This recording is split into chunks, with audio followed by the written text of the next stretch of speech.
खुलुमबाय प्रेज द लर्ड गिबिसिनथाराव आफा इसोरखौ हामबाय होनो आरो नैथियाव जोंनि ख्रिस्ट सिबियारि आइ आफा बिदा फंबाय बिब' बिनानाव साफ्रोमखौबो हामबाय होनो आरो बे समाव आं आंनि सिनायथिखौ होग्रोनो सानदों। आंनि मुङा दानसोरां गयारि आरो गामिया फेरसुवाबारि डिस्ट्रिक्ट क'क्राझार आसाम आरो आं आंनि जिउआव जालांनाय जारिमिन एबा टेस्टिमनिखौ नोंथांमोननि सिगाङाव बुंथिनो सानदों। आं माबोरैहाय इसोरखौ मोनदों। थांनाय बोसोरसे सिगां आं हिन्दु न'खरमोन। बे समाव आंहा मोनसे गेदेर समस्या जादोंमोन आरो बे समस्यायाव रायजो नाङैनो आंखौ बिसार खालामदोंमोन आरो बे बिसाराव आंखौ 3 लाख दन्द फोनांदोंमोन।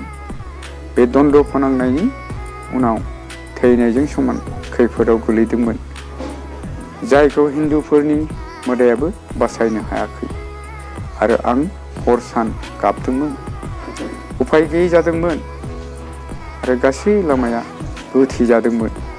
बेनि सानथामसो उनाव सानै साथामसो लोगोआ आंखौ बुंहरदों जिसुखौ आजावनो आरो बिसिनि बुंनाय बायदि आंबो नागिरदोंमोन।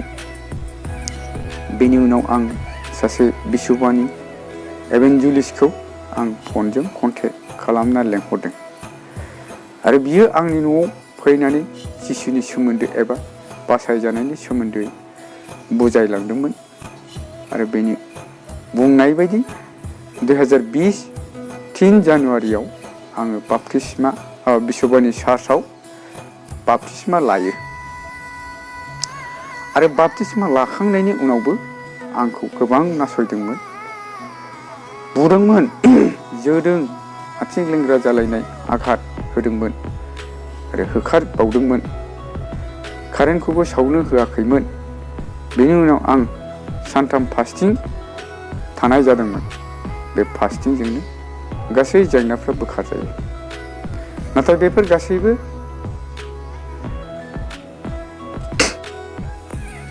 जाखांनायनि उनाव इसोरा आंखौ सिगांनिफ्राय दासिमाव गोजोनसिन खांदों। आं बेनिखायनो इसोरखौ जोबनो गैयै हामबाय होनो।